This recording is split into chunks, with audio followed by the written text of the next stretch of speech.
ಎನಲು ಖತಿ ಬಿಗು ಹೇರಿ ಹಲು ಹಲು ದಿನುತೆ ಕಂಗಳಲಿ ಉರಿಯನುಗೊಳುತ್ತ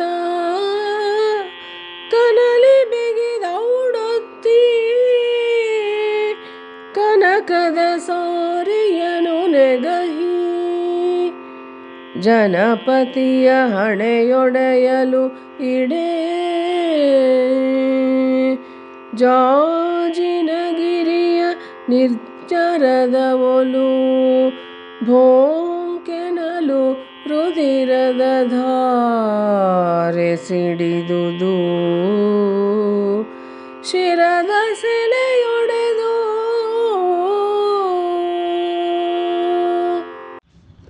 ಕಂಕಭಟ್ಟನ ಈ ಮಾತುಗಳನ್ನು ಕೇಳಿದಂತಹ ವಿರಾಟ್ ರಾಜನಿಗೆ ತುಂಬಾ ಕೋಪ ಬರುತ್ತೆ. ಮೈಯೆಲ್ಲ ಉರಿದು ಹೋಗುತ್ತೆ.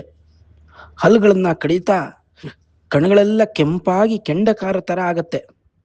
ಸಿಟ್ಟಿನಿಂದ ಅವನ ತುಟಿಯನ್ನೆಲ್ಲ ಕಡಿತಾ ಅವ್ರು ಆಡ್ತಾ ಇದ್ದಂತಹ ಪಗಡೆ ಆಟದ ಚಿನ್ನದ ಪಗಡೆಗಳನ್ನ ಮೇಲೆ ಎತ್ಕೊಂಡು ಆ ಕಂಕಭಟ್ಟನ ಹಣೆಗೆ ಜೋರಾಗಿ ಎಸಿತಾನೆ.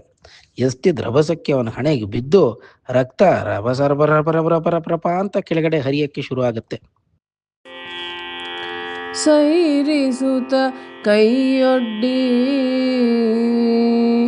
ರಕುತದ ಧಾರೆಯನು ಕೈ ತುಂಬ ಹಿಡಿದು ಅತಿ ಧೀರನು ಓರೆಯ ನೋಟದಲ್ಲಿ ಸೈರಂಧ್ರಿಯನು ಕರೆಯೇ